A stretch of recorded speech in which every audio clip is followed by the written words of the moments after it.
Welcome to The East Angle, a podcast about the East, broadly defined, exploring international relations, politics, and history. When time allows, we will also delve into world events and our shared passion for football. I'm Ra Mason, and this is my co-host, Sherzod Muminov. Hello and welcome to another episode, Christmas episode of The East Angle. And today we have one of our students with us to talk about Japan. We do. Absolutely delighted to welcome one of our brightest, best third-year students, Haruka Iguchi, who is currently taking a course in international relations here and has just finished my module in politics and foreign policy of the Indo-Pacific. So, welcome, Haruka. Thank you. It's very nice to see you. And it's great to have you here. So tell us a little bit about your story. Why did you come to the UEA? How have you found it? What's life like in Norwich? I had foundation course back in Japan, and the school is called NIC. Mm-hmm. And NIC had a link to UEA. So the international officer for Japan region, he came to my foundation year, he did the presentation and everything. Yeah. So I was like, wow, this school looks really nice. I love nature. I love diversity of students as well. So I chose to come here and I got some scholarship. That was good. Nice, good for you. Wow, that is going to be music to the ears of our recruitment department. Absolutely. Did you consider any other UK universities, or was UEA the only university that you were thinking about when you were thinking about coming to? Through you, because I applied 5 universities, including Birmingham, Portsmouth, Essex. You made the right choice. Yeah, obviously, yeah, a fantastic choice. And how have you found it? Have you found the course difficult? What's interesting, and maybe what's different about studying here than, say, studying in Japan? I actually compared universities in multiple different countries, not only Japan but US, France, other European universities.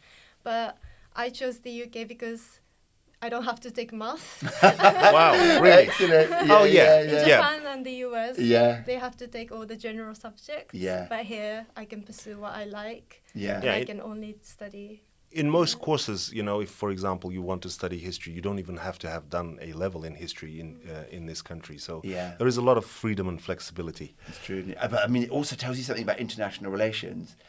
Our students often go out to the US and they struggle because they can't do maths. And you hear people in the US kind of bang their fist on the table and be like, I've proven this. Really? But IR as a discipline is a lot more not social science based, but has uses all the kind of quantitative methods and others in America, I guess, which I'm grateful that I didn't study in America. I mean, I think we all feel like Haruka, right? Just so you know, Haruka, I used to study IR as a master. I mean, now I'm a historian. I'm really curious, just to continue this university's topic. Which university did you study in Japan, at any university, or are you doing your bachelor's degree straight here or from the beginning? And if not, then do you plan to do a master's degree in Japan? What universities are you thinking about? Or maybe slightly personal question, if say you chose UK universities over Japanese universities, is there a reason for that? I didn't go to any Japanese universities. I did foundation and I came here straight away. And after my bachelor, I'm not planning to do masters straight after. I'll probably go work because of some financial reasons as well. It would be really nice to study more in depth. That is interesting. That's an interesting story. We don't have many students who come straight out of Japanese high school into the UK higher education system. I was the only one from my high school. I bet. And I think you're the only person. Yeah, you're the only person I've met actually who's done that at UEA. Oh, so really? Do you know anybody else? No. Yeah. No, I have had exchange students from Japan. I have had students who've come to do masters or PhD. I actually have a Japanese PhD student currently. But no, you are the first person, and kudos to you, because it does take courage, to go to a foreign country to do a bachelor's degree or undergraduate degree. So that's really, really good. I hope that you're having a good time. You've had a good time so far at the UEA, that UEA is proving itself to be a good place as an international student to come and study. For all the international students or potential international students that are listening, please get in touch if you have any questions about coming to the UEA. But, today's podcast is not so much about the UEA or not so much only about student life. We wanted to speak to you about what's going on in Japan, in the society, in politics, in international relations maybe, because you're studying international relations, as a member of the Japanese people, as a Japanese person. To see your opinions, to listen to your opinions, to see where you stand and what you think about, say, where Japan is headed overall. So maybe Ra will ask the first question, because I don't want to make it too, it's already quite a long question. That was a late rugby pass there. Yes, Hospital pass. sorry. I guess we could start by asking what you think of the new leadership, because a lot is being made internationally of Takaichi Sanae as the first female Japanese prime minister, and I think she has amazing approval ratings right now. But what do you make of her personally, and how important do you think she is as both a leader and maybe also, I guess, as an ambassador for Japan? She is very charismatic and she's very popular right now in Japan. Why is she popular? I would say because she's very clear. Other prime minister Ishiba, Kishida, they're quite similar. The way they speak and stuff, but she speaks very clearly. Everyone can understand what she is saying, and she has quite hard stance towards foreign countries. Yeah, well, some foreign countries more than others, I should say. Yes, China especially. I wasn't going to mention the C word, but you've... Well, you have to mention it. I think, for those who don't follow Japanese politics or Japanese international politics, she got into a little bit of hot water. I mean, you could say that, although I think she was within her rights to do that. When she mentioned Taiwan, she was asked a question about Taiwan, and in her answer, she mentioned Japan's right to self-defense, which then was really obviously interpreted quite unkindly by China, which has waged, you could probably say that China has been waging a form of diplomatic war with Takaichi since then. Is that one of the reasons why she's popular among the young people? How much of anti-China sentiment is she using in making herself popular and as a populist? She is a populist politician to an extent, isn't she? I think it's not just about anti to other countries. It's all about having a sense of being Japanese and a pride back in Japan again. Because we have lost 30 years. Yeah. And we feel quite depressed for these 30 years. But now, because she has charismatic, gives us some energy to us. I think that's why she's popular, not just her policy. Yeah. I mean, I'm also curious on that specific point that Sherzod is raising. Is it the case, do you think, that when Takaichi Sanae said those things about defending Japan, was it interpreted within Japan as being, like you just said, as a clear statement about national pride and strength of character? Or is it because it touched, very subtly, but touched on this idea of maybe pushing back against China? Is that what made that statement popular? Or is it both? I think both. Right, Maybe for more older generations, because they have experienced historical context as well. So they definitely have a bit of, beef tensions between China and Japan. But for younger generations, maybe they don't have those historical context. But for them, maybe seeing Chinese people in Japan, over tourism kind of context, they're quite exhausted by Chinese people throwing beans away and Right, kind right, of like, yeah, yeah. Is that the sentiment among the young people, I or think- everybody? Probably everybody, but for younger generation because we see it on media. Yeah, like, yeah. all the Well, time. you know that some of it is like really blown up, isn't it? Out of proportion. Well, yeah. So just to give people a bit of context, so this is definitely a phenomenon, right, in Japan at the moment. Over tourism, and we've talked on this show about tourism before, right, in Japan, and the fact that there are now lots and lots of tourists entering Japan. And as you rightly say, Haruka, people are tired broadly of foreign tourists because they don't respect Japanese norms, right? Like you say, people chucking rubbish away, like without dividing it up properly, making noise, just small things like sitting, on the floor. Or using your outside, mobile right? phone in the train. Yeah. So I think that then gets attached to like the national level and international relations, and it kind of gets projected out there. But I do think, like, it is fair to say that what Takaichi Sanae actually said about Taiwan is very low key, right? I mean, you have to bear that in mind. And she's talking about, Yonaguni Island, for example, which is within physical sight of Taiwan. So it's not really such an extreme statement. I didn't think it was extreme. I think there was an overreaction in a way. I mean, for example, China invoking the Article 51 of the United Nations Charter, where like Article 51, if you look up, talks about enemy states. I think it is the English language verbiage. Basically, enemy states being, I mean, they're not named, but it's Germany and Japan. Because the United Nations Charter basically was authored by the Allies. So China did overreact. Final question from me, at least, about Takaichi. She has recently been ranked as the third most powerful woman in the world, which is an amazing achievement, if you ask me. Is, definitely.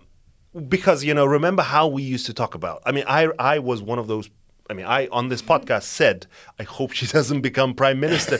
Yeah, despite the fact that I would champion the first female prime minister, I said probably I didn't want her to become, not that I have a stake, I'm not Japanese. You were worried about nationalism, right? Because her pronouncements before she became prime minister, she was incredibly, hard right kind of nationalistic leader.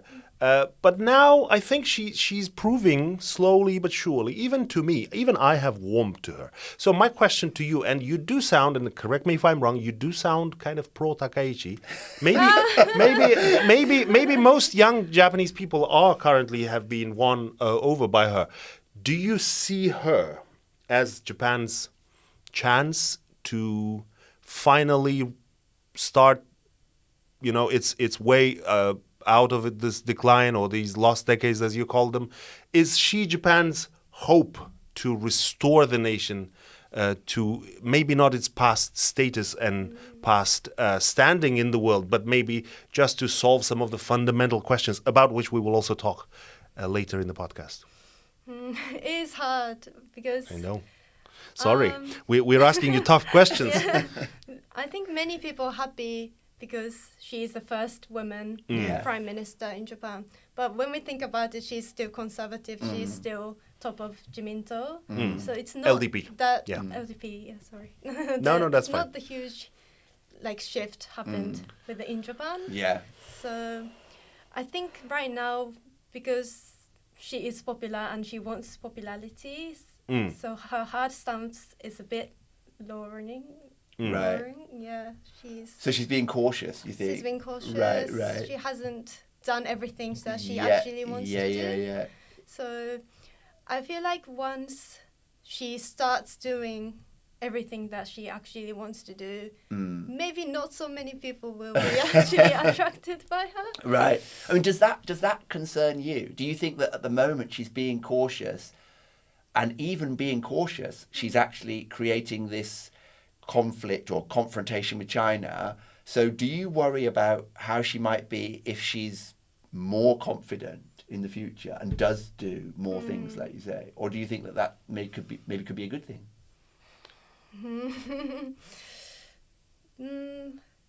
It's like different internally and externally. Right, like within Japan, probably these conservative people, like business people, will be happy. Right. Because people say she's like such a Yeah, Like, yeah. yeah. Very neoliberal, very kind of pro-privatization and But yeah, internationally, maybe it's not that good, but she creates conflicts. right, yeah. Ideologically, she is clearly on the right, and she's a nationalistic politician.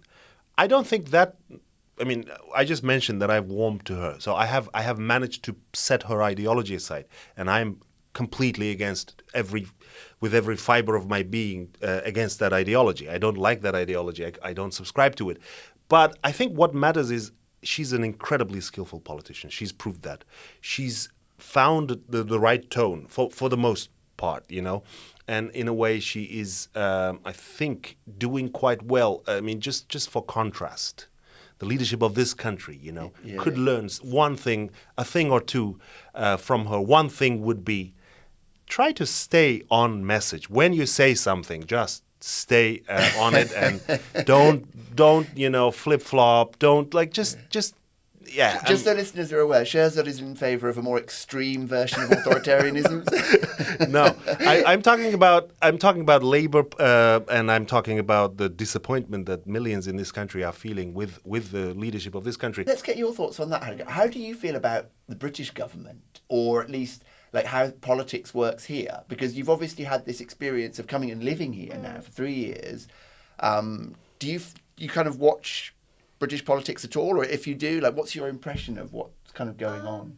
The first moment that I thought, wow, it's quite different from Japan is during COVID. Right. Yeah. Oh yeah, of course, because you must have. Did you land right at the start of COVID? No, it was after. Okay. I came here 2023. Oh yeah, So that's a bit after, but I watched news and because in Japan it was 3 months or I don't remember correctly, but it was quite a long time that we had to stay home and Lockdowns. Lockdown and online work, online studies, blah blah. But here you did lockdown and then you stopped doing it and then you did like a regional thing. I was like total mess, right? It was mess, but I was quite astonished like how quickly you've recovered. Maybe it brought a lot of COVID. Well, with a lot of deaths, actually, you know, with the current report, the most recent report, actually concluding that had the lockdowns been imposed even a week earlier, a few more thousand people would have survived. Well, I thought what was so British was I remember living so at the time. It was so British because I remember at the time living above like a pub. And they announced they were going to lock down the next day, so everyone was in.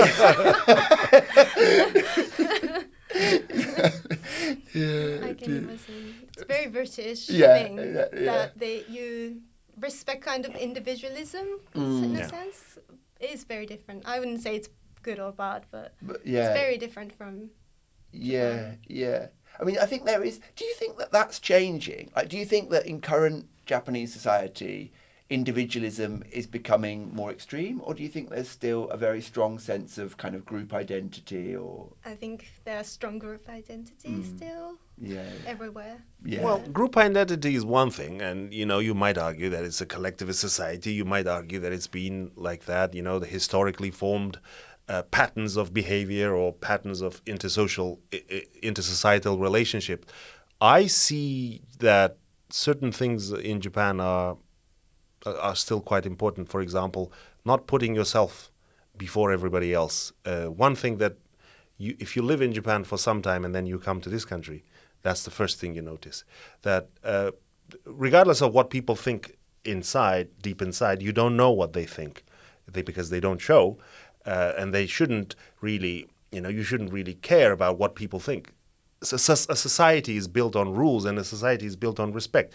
And you don't put yourself before society. I mean, I'm trying to explain. I'm not advocating for it. I'm trying to explain how people, I think, view their place in society. Whereas in Britain or in other Western societies, a lot of people's thinking is, I should care about myself first and then maybe other parts of society or other people in society without being disrespectful. As long as I'm not breaking the law, I can do whatever I want. Whereas in Japan, before doing something that might be construed as bad or antisocial or obnoxious or sometimes just annoying, nothing bad, like singing in the train, for example, after a football match. And that's or just after Sherzad talking about he and I. Exactly. Yeah, but in Japan, people will, the first, I think, impulse or first kind of instinct is, you know what, there are people around. So, yeah, I want to sing. My team has just won. Consideration. Omoiyari. There's Omoiyari, this concept yes, of, yes. Consideration for others, right? Yes. But did you find that led to a certain degree of culture shock living here, or did you not really experience culture shock? Not really, probably. Oh, but I've seen many people like on TikTok Okay. or like Right. playing loud music on the bus, train. Yeah. Yeah. There was like but he still have like headphones, so I was a bit quite shocked. Right, yeah. Okay.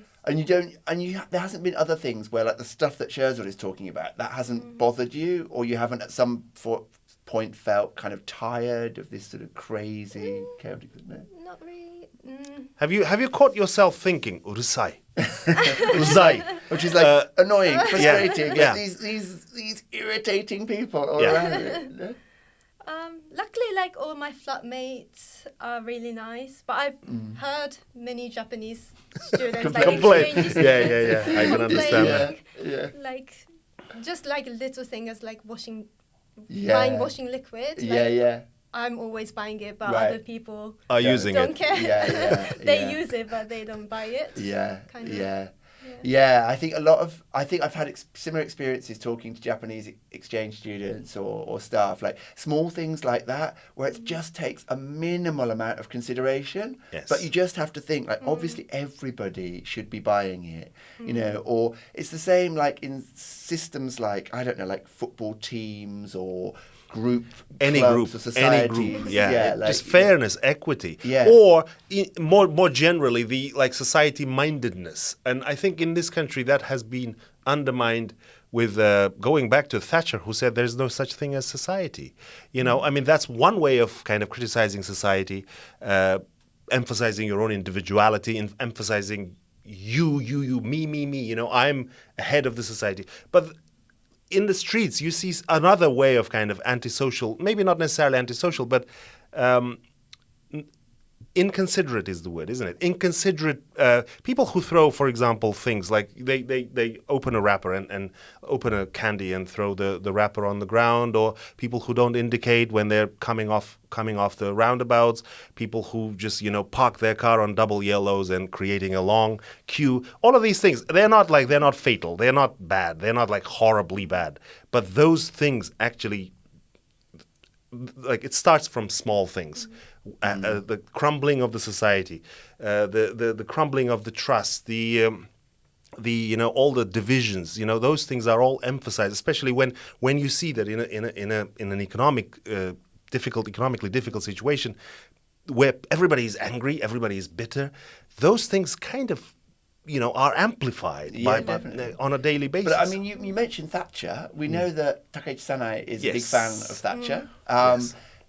Big fan of neoliberal economic policy. And Big that fan is of obvious- Abe. Yeah, right. So somebody that's transforming society. So do you think that society is transforming in Japan as well? Maybe not as quickly, but is it transforming? If it's transforming, how is it transforming, do you think? Like, what's changing? Yeah, I know she's a big fan of Thatcher, and people say she's respected. Right, yeah, Abe yeah. a lot. Yeah, maybe I haven't seen like dramatic changes yet, but it could happen in the future. Right. Yeah. So when you say that there hasn't been dramatic changes, don't you feel that maybe not these small things about culture and equity, but don't you think that there has been a pattern of change, like say from our generation to your generation in Japan, maybe? I'm not No? sure, quite Okay. so sure. As far as I remember, like Shinzo Abe was the prime minister. Right, So I right. haven't really seen Sure, the sure. change. Yeah. He was the prime minister since I Right, yeah, kind yeah. of I guess be I aware was of the I was politics. sure, yeah, fair enough. Yeah. I mean, I guess I was more thinking like on an individual level, like people or if you compare your parents' sort of generation and how they were in society to how you and your friends are, or maybe like your juniors. Like, do you not think that some of these kind of social norms that Sherzod is talking about, aren't they changing? No? my parents' generation experienced the kodo seichoki. Right, the yeah, of course, it's economic long, yeah, growth. yeah, long period of economic growth, yeah. They yeah. always tell me, like, back in the day, how they could travel abroad easily. Yeah. Because Japanese yen was Right, currency right. was stronger. Yeah, But now, our generation's like the opposite. yeah. Kind of, it's hard for us to go abroad. Yeah. Not a lot of people have passports and stuff. Yeah, so yeah, maybe yeah. in the society level, our lives changes Right. quite dramatic. Yeah. But yeah, go on. And that is a good point, I think, to take one break Sure. and then come back to still big questions for Haruka.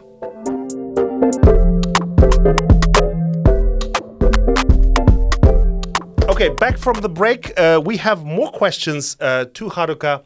And one of the things that we have long talked about, and one thing that troubles a lot of people who observe Japan or think about Japan is the demographic decline. The question of low births, high deaths, aging society, and all the implications that it has. Haruka, what do you think Japan should do? And it's a very big question, and feel free to just give your own opinion to come out of this decline. And do you think the government is doing enough? I might be a bit optimistic. Well, that's good. Oh, that's good, Yeah, that's we good. love optimism on shit. Yeah. I think because as a person, it's not like personal issue. It's as a society and as a government, surely it is a big issue. But as a person, it's like if people say I'm important, like workforce or something, it's like, okay, like. Okay. So don't you feel like it will affect you when you get older because the society will be relying on such a small number of workers, no? Definitely, it is. Yeah. More specifically, if you don't mind me asking about how young Japanese female citizens think about this issue. Again, you might want to answer from your own perspective or maybe what you hear from other people. More and more Japanese women are choosing not to marry. But not to marry is one question. When you think about the demographic issue, more and more Japanese women are deciding not to have babies. Is this something that is inevitable, or is there something that can be done, maybe as a government, maybe as a society, to encourage having more babies? Or do you think having babies is, and some people say this openly, it's just patriarchy, imposing its will on the women. What is the mood overall among young Japanese women? What is the attitude among young Japanese women to this? Definitely Japanese government trying to push Japanese women to have more birth rate. But it's kind of going down. Right, and it's going down as well. Japanese women definitely feeling they know what governments want because it's quite obvious, like they've implemented the single tax Right, as well. So they understand the situation, but I feel like many people feel optimistic like me. Yeah. Because...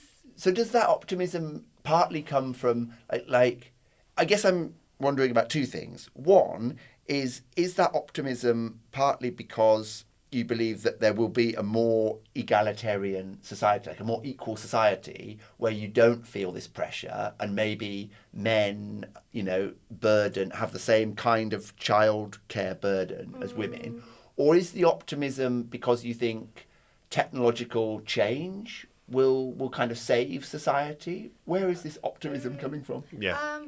Definitely technologies, but Right. also they've kind of half given up because of their struggles.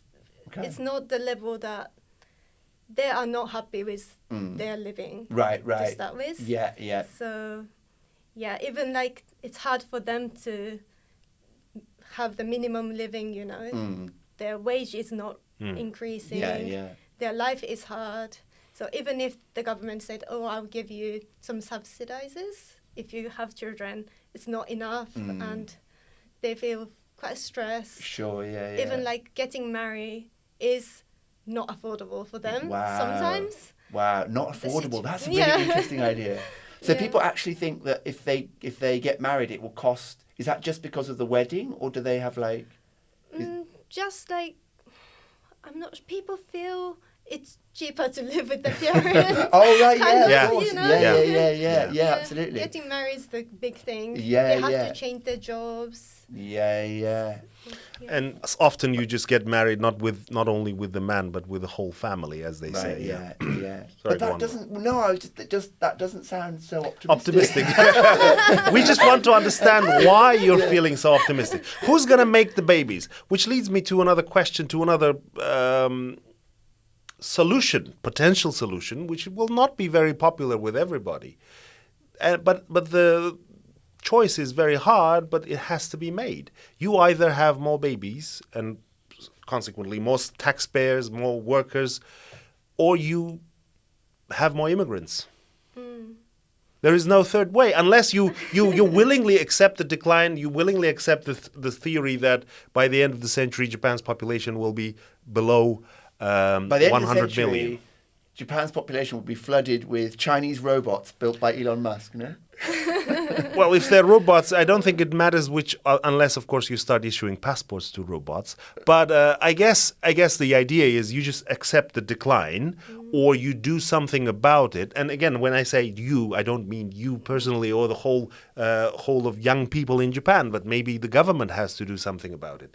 If say Japan wants to maintain its high standard of living with very slow growth, but its high ranking as one of the biggest economies in the world, if Japan wants to maintain living standards and social welfare and all the other expensive things, you have to make that hard choice. So where is optimism coming from? Where our babies are going to come from? So I think the simpler question is: are you in favour of immigration, Haruka? That's the thing. Yeah. Okay. I am. I mean, do you see that as the solution? Do you see that as a I think that's solution? what she has to try to get at. I understand many Japanese people are not in favor of Right. it, and I see why. Right. Yeah. Okay. So maybe you could talk a bit about that to us. So why are people not in favour of it, and why, I guess, are you in favour of it if you are in favour of it? I've heard I don't know if it's the correct source, but people say 99.9% of people living in Japan is Japanese people. Right. Right. So, as a social phenomenon, we are only Japanese people Right, living right. in Japan. So it's quite different from Europe or America, where it's quite open to Sure. It's a bit more diverse, a bit maybe. more diverse. Yeah. So you think so people are worried about losing the purity? Purity, but also many people don't travel. Only 70.5% of Japanese people Wow. have passport. Wow. That's Yeah. cool. Yeah, Right that is now. really A third of the population doesn't Yeah. ever applied for passports. Yeah. Yeah, 17. Yeah. Yeah. Despite Japanese passport being one of the most powerful passport, I think I think it's now second. It was first for a few years. Singapore Singapore is now the first. Yes. But yeah, so go on. So you've got this loss of purity maybe, and a kind of dilution of, I guess, Japanese culture. But is that not is it not still essential somehow to sort of organise immigration, and you can still preserve this unique Japaneseness? I think it is possible because I pro immigration kind of. But you seem quite hesitant yourself. Like, you're not 100% like, yes, we should just get loads and loads of immigrants in, right?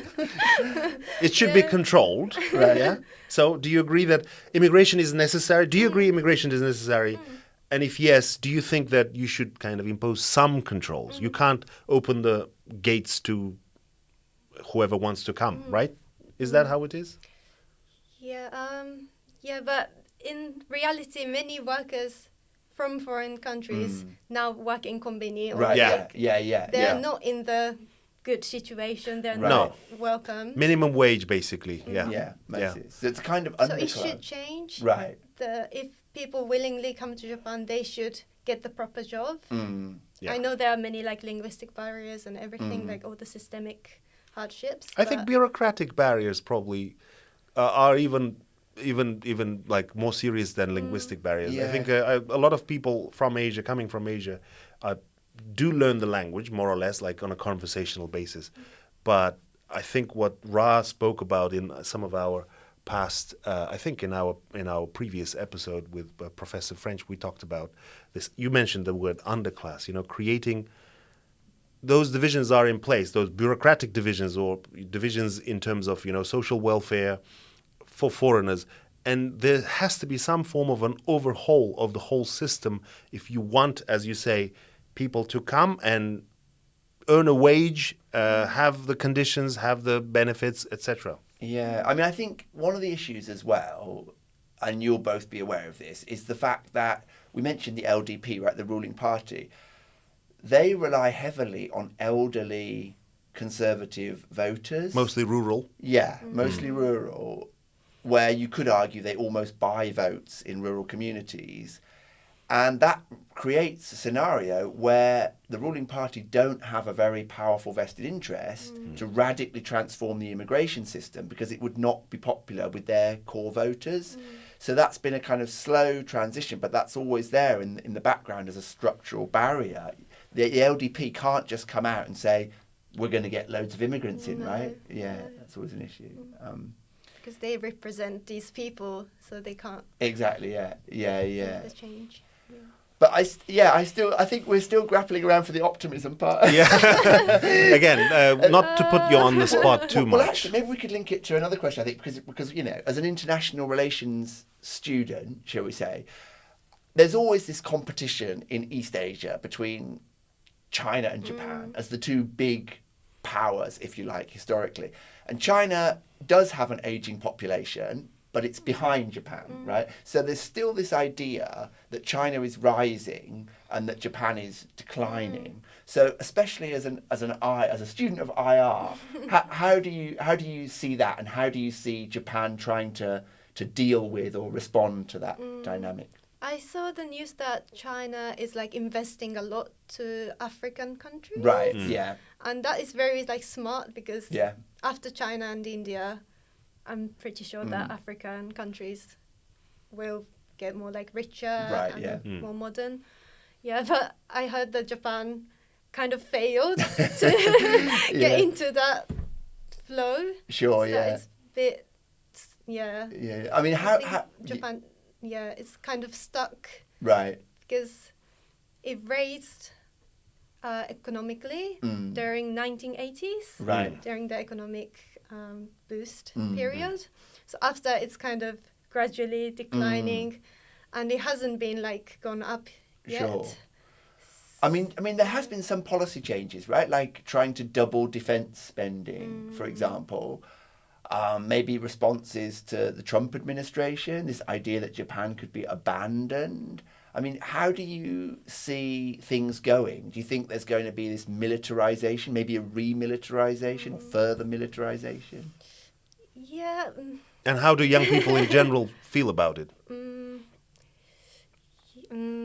Because Takaichi is popular, despite the fact, or sometimes some people will say because of her very hardline stance against China, because she is a breath of fresh air. She speaks clearly. She is a hard worker. She likes to Hataraite. Yes. So she said that I will continue to work, and still work more. And she is seen as, she's followed. I see this actually even in other countries, like even in former Soviet Union. In my country, people know about her now, in Uzbekistan, for example, partly because she's the first woman prime minister, but partly also because of the way that she's breaking the mold, while at the same time being still the conservative, successor to Abe, admirer of Margaret Thatcher, whatever. So do you feel that, she is, not necessarily, the question isn't just about her, but on the whole, the idea of Japan becoming a military power again, do you think it's feasible? And if it is, as a Japanese citizen, are you against that idea, or do you think Japan should remilitarize? I feel like it's kind of inevitable as a reaction to the neighbor countries. If we don't do anything, we have a chance of being attacked, kind of feeling. Yeah. So, rise of Takaichi Sanae is, I think, maybe to answer the earlier question, maybe for some people it is a hope that she fights against these countries. Right. And do you think if you think about friends back home in Japan, do you think most people are in favour of more military spending? It's hard because more military spending is like more taxes for us as well. Yeah. So And less social spending, less spending for babies that we mentioned. And also, like, for general society. I mean, I think another thing, this phrase about her working and working and working, that was partly in response to this idea of a work-life balance, right? So I think some people are concerned about the idea that she's driving this old-fashioned conservative mentality that is all about hard work and, in a sense, kind of militarism and hostility to the outside. So do you think that this idea of a work-life balance has gone now, or is that something that you still expect? Like, do you expect to have a work-life balance? I heard her saying, like, hatarai, that part is like, it doesn't apply to the citizens. She said that, like, I don't expect all the citizens to sacrifice all the work-life balance. It's just for the politicians. But is there a movement in that direction? Do you sense it? That because my understanding of Japanese society is mostly from the news, but also from novels. I like to read a lot of Japanese novels. At every moment I am reading a Japanese novel. Lately, of the last 25 Japanese novels I've read, I think about 20 have been by women writers, and I've really enjoyed them. And almost all of them, at the core, actually, each one of those novels is kind of a revolt against the system, against patriarchy, if you want, against the expectations that a woman has to both work and then do the things at home and also be good to the husband's family, have babies, or maybe just kind of not live the life that she wants to live, but live the life that the society wants her to live. And if I just judge simply based on those novels, I would say, yes, the situation is changing because all of these young women writers are expressing that revolt and saying, you know what, it's a new society. We want to live in a different way. We want to have our own lives.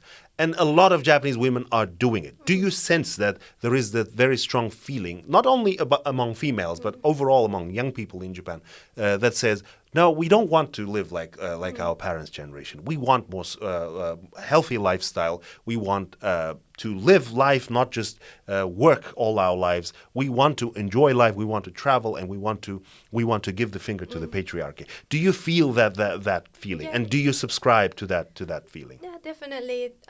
I heard the Japanese feminism is quite new, but it is a lot. Ueno Chizuko has been at it for a long time. I wouldn't say it exactly new, but again, not just feminism. I'm more interested in what, for example, when you talk to friends about these things, like what is the feeling among the young people, even those who don't know what feminism is. What do they think?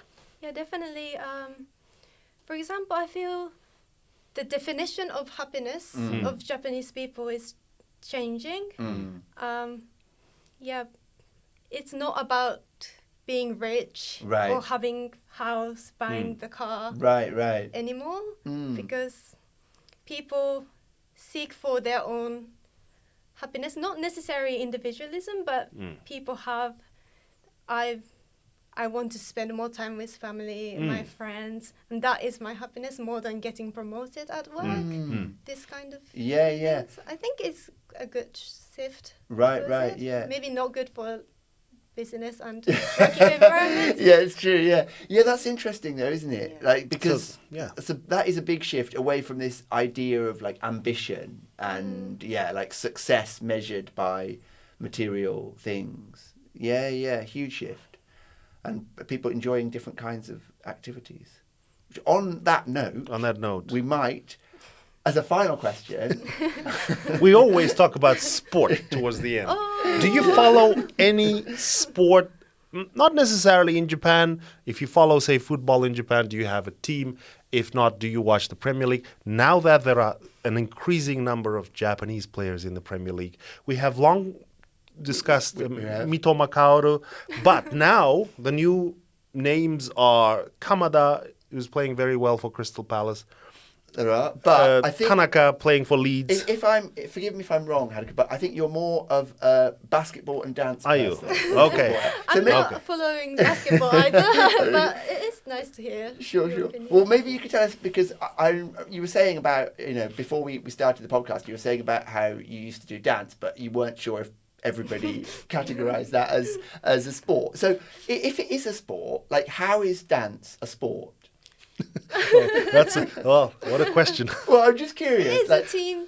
Okay. I did, not solo, Yeah. I did a team dance. There's a sports, Right. I think it's called sports dance. I don't know what it's called in English, but there are competitions, right? Yeah. When teams go and like there's a tune and you dance. It's like figure skating, but on the floor, I guess. Right. No, Yeah. correct me if I'm wrong. This is very crude from me. It's like we are figure skating. We won the 4th place Oh, in wow. the Wow. national high school dance competition. Oh, amazing. International. So did you travel national. abroad? National. National. Yeah, Okay, sorry. okay. Yeah. Very impressive. Wow, so it's like a team sport, and do people so that people have roles within that dance, and you're actually competing against like other teams. Yeah, we express the concept and we dance for the set time, and other schools also do the dance, and they check like formation, facial expression, Wow. So really detailed. costume, everything. And synchronicity, I guess. Synchronicity, of course, yeah. Wow. And the That is- skills. Yeah. We should start a new section. On that note, then we are out of time. So Yes. we are going to have to wrap up and say a huge thank you once again to Haruka Iguchi for coming on to the East Angle. Thank you to Shirzad as ever. Thank you, Robert. A special thanks to Haruka. Sorry for all these tough questions. We really piled those questions. Grilled our really history. questions to which the Japanese leadership, Takaichi-san, who we discussed quite a lot today, but also her aides in the government, but also obviously the Japanese society as a whole will be grappling with these questions over the coming years and decades, and we really grilled you for however many minutes. So thank you for agreeing again, and thank you for giving us a perspective of a young Japanese person on these issues. So thank you also to all the viewers and listeners. Thank you. Please continue to support us, like and subscribe, and we will see you in the next one in the new year. Thank you. Thank you. This podcast has been produced with support from the Faculty of Arts and Humanities at the University of East Anglia, UEA. The hosts are grateful to the UEA media production team. Technical assistance has been kindly provided by the technicians at the UEA Media Suite, who have also engineered and edited this episode. The views expressed in this podcast belong solely to those who express them and do not represent the views of the university or its affiliates.